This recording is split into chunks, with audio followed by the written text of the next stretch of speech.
an interview with the second management on the show. Here's Arvind Kajaria, the Chairman and Managing Director at Infrasoft Technologies, joining us. Just a quick word about Infrasoft Technologies. It's a third-party, multi-channel e-commerce retailer operating by the likes of Amazon, eBay. It operates through retailers like Sears, for example, and has listed vendor base of 1,900 plus product SKUs and offer exceed 6.25 lakh units. So Kajaria, welcome to the show. Reports suggest that underlying indicators for e-commerce companies in the US is going to remain strong this year. No surprises there. So how are things looking on ground for you given that and at current juncture? Thank you for having me. Yes, I do believe that, the economic, the retail data in the U.S. is strong, and, propensity to purchase online rather than offline is on the increase. It has been increasing for the last 7-8 years, but it still continues to rise at a similar 10 to 11% level. So we are very excited about the opportunity. The size of the addressable market is quite huge.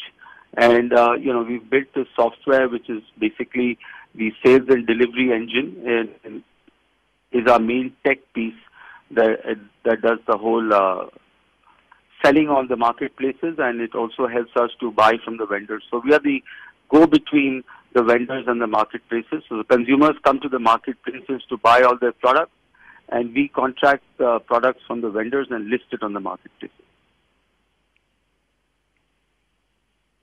If I were to look at a brokerage view that Ventura came out with, it has a buy rating on your stock, and it says that, the order growth should be at 33% CAGR for 3 financial years beginning in 2017, and it expects margins to be in the range of 1.8 to 2%.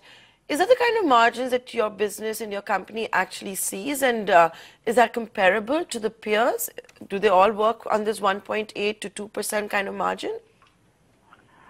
Yes, we've been historically going around the 30% mark, and we believe that we could continue to grow there. The market is certainly there, and as long as our investments in tech continue, we feel that kind of CAGR growth is possible.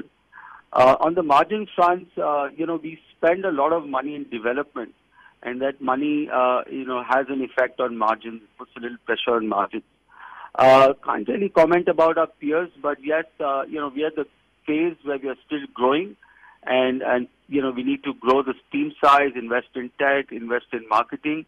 So all of that cumulatively puts pressure on the margin. So while I do see top line continuously growing, whether the margins will continue on the same pace is something that we'll have to play and see. Right. Sir, if you could just tell us that, some of the e-commerce majors that you've partnered with are Amazon, eBay, some of the others. How big an opportunity is that? We are what is called as third-party sellers. So we procure the products and the goods from the vendors on the left side and list their catalogs on these large platforms that you just mentioned. And we use our expertise mainly to deliver the products on committed time and price, which directly earns us ratings, which is part of a concept called social proofing. And the higher your rating, the higher premium placement you get on the website. And naturally, the number one, number two gets all the sales and all the clicks, which in turn, helps us place a larger order on the vendor, and it becomes a self-fulfilling virtuous cycle. But this is all very good till you're committed and you're able to fulfill the orders within the committed time of 3 to 4 business days, and also are able to offer the price which is the best in class, which essentially means it's the cheapest out there.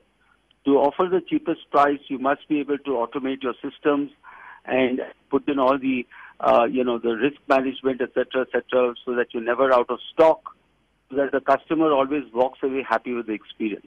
It's a tall ask, but we spent a lot, many years building this system, and we are fairly confident that as things are, we should be able to kind of get the growth that we're projecting. You've been working on improving your cash flow and conversion cycles. Can you talk about that? Yes.